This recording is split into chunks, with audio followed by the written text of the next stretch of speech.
Olá pessoal, tudo bem? Sejam todos muito bem-vindos aqui ao meu canal. Eu sou a Renata Curti, sou advogada e esse canal aqui é para falar com você sobre o seu patrimônio, como você pode gerir melhor o seu patrimônio e a gente faz um passeio aqui sobre diversos assuntos.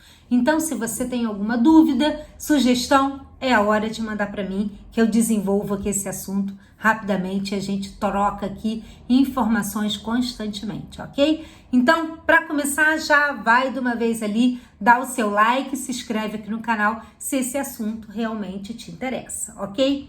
Gente, eu separei aqui um assunto que eu acho de extrema importância para o seu conhecimento.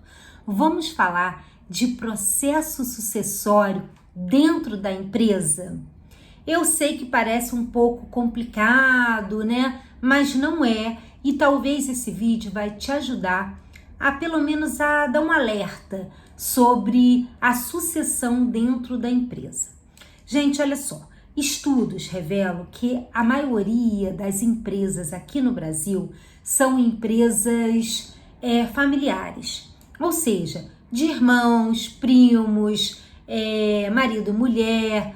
E aí, durante vários anos, né, essa empresa ela é responsável pela expansão patrimonial daquela família, juntamente com a manutenção da família. Ou seja, o dia a dia sai todo da empresa, né? É o pão de cada dia, é o pagamento da escola das crianças, é a gasolina, tudo sai daquela empresa. Só que nunca se pensa e nunca se faz um planejamento sucessório. O que é isso? Vamos supor que venha a falecer um sócio nessa empresa. Como é que isso tem assim um impacto na permanência ou na continuidade dessa empresa? É sobre isso que a gente vai conversar hoje. Então, fica comigo. Gente, olha só. Não fazer um planejamento sucessório numa empresa é dar um tiro no pé. Por quê? Olha só, a gente tem que pensar quando a gente tem uma empresa no direcionamento e na continuidade dessa empresa. Isso que vai fazer com que aquele padrão de vida da nossa família se perpetue ou melhore, mas nunca diminua. E a gente vê muitos desafios nesse processo aí, principalmente nos anos para cá, em relação à tecnologia, em relação à longevidade, em relação à política, em relação ao desempenho financeiro. Eu sei que são muitos desafios e o nosso empresário, ele tem que mexer com tudo isso. Só que ao longo dos anos a gente está tão bombardeado de tantas coisas que a gente imagina que aquela empresa ou que a gente vai durar para sempre. E a gente não pensa, e aí? E se eu morrer? Como é que a minha família vai se sustentar? Ou será que todo aquele trabalho que foi feito até agora vai se perder? Então vem comigo, olha só. Tem um estudo do Sebrae que diz que 95% total das empresas do Brasil são familiares. E essas empresas, elas nascem, né, com a necessidade de perpetuar o negócio. Então, elas podem ser do comércio, da indústria ou do serviço. Mas todas têm esse objetivo muito claro, né? Ampliar o patrimônio familiar, manutenção dos recursos financeiros para a subsistência daquela família. Muito bem, mas vamos pensar nos herdeiros daquela família. Será que a gente está dando oportunidade daqueles herdeiros poderem fazer uma boa sucessão? Então vamos lá que eu anotei aqui algumas coisas para a gente conversar.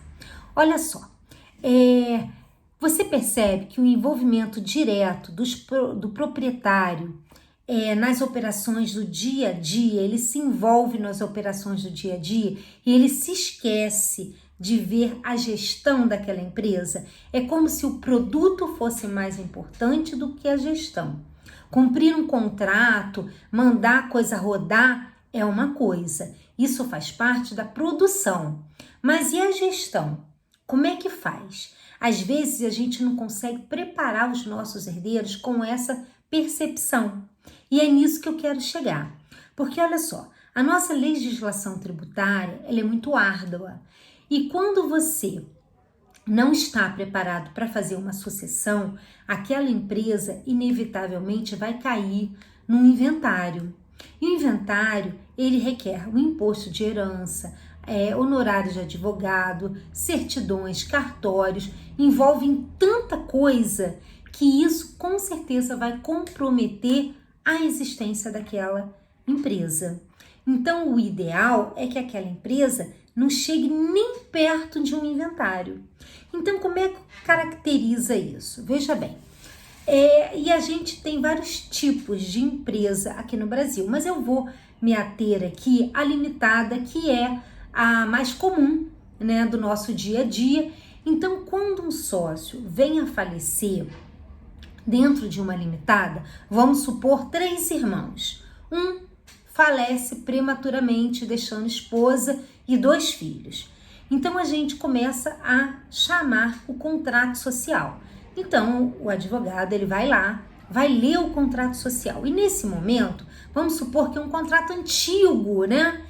E nunca se preocupou com essa questão do planejamento sucessório. E aí, naquele contrato não tem nenhuma cláusula de falecimento. Nenhuma, zero. E aí o que acontece? Abre-se um inventário e ali no inventário vai pegar o patrimônio desse provedor e as cotas daquela empresa. Vai ter que fazer a valorização dessa cota do capital social, né, que a gente fala que é uma liquidação de haveres, e formar aquilo em dinheiro e distribuir para os herdeiros. E aí a gente pode continuar a empresa. Mas você percebe que é um processo longo. Eu não conheço inventário que rapidamente. Então, e além de ser muito caro. Então, é um processo longo que com certeza isso vai criar um conflito dentro daquela empresa. Porque você imagina 2 irmãos trabalhando para uma família não trabalhar. Entendeu como é a situação? Aquela família só vai ter o dinheiro. Então, eles acabam tendo um conflito familiar aí. E o que eu vejo que é muito comum é excluir essa outra família e seguir com a empresa. Ou, dependendo do conflito, essa empresa acaba. E aí, aquela família que viveu da geração de renda daquela empresa, como é que fica nesse contexto? Percebe-se a complexidade? Mas existe alguns contratos sociais que prevê sim uma cláusula de falecimento. Mas uma cláusula de falecimento muito frágil. Ela diz basicamente assim: em caso de morte de um dos sócios, quem ficará no lugar dele são os seus herdeiros. Ponto. Só que veja bem, aquele sócio, ele poderia ser o excelente administrador, ou não, mas poderia ser. Ele poderia ser uma pessoa que era na divisão de habilidades ali, ele ficava responsável pela parte financeira ou pela parte de produção, ou por isso ou por aquilo. E às vezes os herdeiros ou a esposa, ou vice-versa, a esposa que era a cabeça e o marido que veio ficar no lugar dela. Ou seja, vocês entenderam, né? Pode ter várias distribuições aqui. Não sabe como agir e acaba atrapalhando todo aquele desenvolvimento. Isso cresce um conflito político dentro da empresa horroroso, porque há um conflito, há uma rivalidade. Será que meus filhos estão passando a perna em mim? Ou será que meu irmão não quer que eu cresça? Ou será que eu vou fazer uma auditoria? E isso vai passando o tempo e comendo dinheiro. Então, o que a gente buscou ao longo desses anos e de várias empresas que acontece isso e que a gente começa a estudar e detectar algumas situações que poderiam ter sido evitadas? É fazer um pacto societário preventivo em relação à sucessão patrimonial e a sucessão daquela empresa, prevendo geralmente a continuidade dela. Tem um estudo que diz que uma empresa mesmo familiar, ela dura 1, 2 gerações, não passa da 2ª geração. Claro que tem ali uma série de observações, os valores mudam, os objetivos mudam. Às vezes aqueles 2 filhos daquele super empresário viraram médicos, viraram outra coisa, ou foram embora do país, seguiram sua vida, os seus objetivos de vida, né? E a empresa não tem que permanecer. Aquilo talvez era um sonho do pai, não precisa passar para os filhos. Mas e os outros que vivem daquela empresa? É sobre isso que a gente está falando aqui.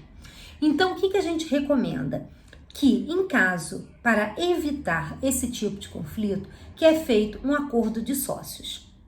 Nesse acordo de sócio, você pode estabelecer, você está vendo ali que seus filhos não levam jeito, que sua esposa não leva jeito, já coloca determinado que pode se contratar um terceiro ou uma empresa para administrar. E ali você já deixa estabelecido todo o planejamento sucessório daquela empresa. E um planejamento patrimonial também. A gente indica muito nesses casos uma holding familiar. Que a holding você pode colocar uma empresa dentro de uma holding. É uma fórmula de você fazer também todo aquele planejamento empresarial. E dali você também fazer a distribuição daquele haveres, né, e patrimônio também, sem precisar que aquela família passe pelo árduo e doloroso inventário, que é uma forma realmente que dilapida o patrimônio. A verdade é essa, o patrimônio no inventário vai para o Estado cerca de 40% de tudo que você tem. Então, assim, como é que fica a sobrevivência dessa família nesse aspecto? Então, a gente tem que pensar, a gente tem que se organizar e realmente conversar com os outros sócios e começar a pensar nesse planejamento para uma maior longevidade dessa empresa. Ok? Gente, essas eram minhas considerações de hoje. Espero que tenha contribuído ali para o seu pensamento, aquela pulguinha, né, que fica atrás da orelha, para você começar a diluir esses assuntos e pensar aí mais na sua família, tá bom? Bom, vou te pedir aqui de novo para curtir esse vídeo e se inscrever e mandar sugestões aqui pra gente poder passear por esses assuntos, tá bom? Gente, fico por aqui e até o próximo vídeo.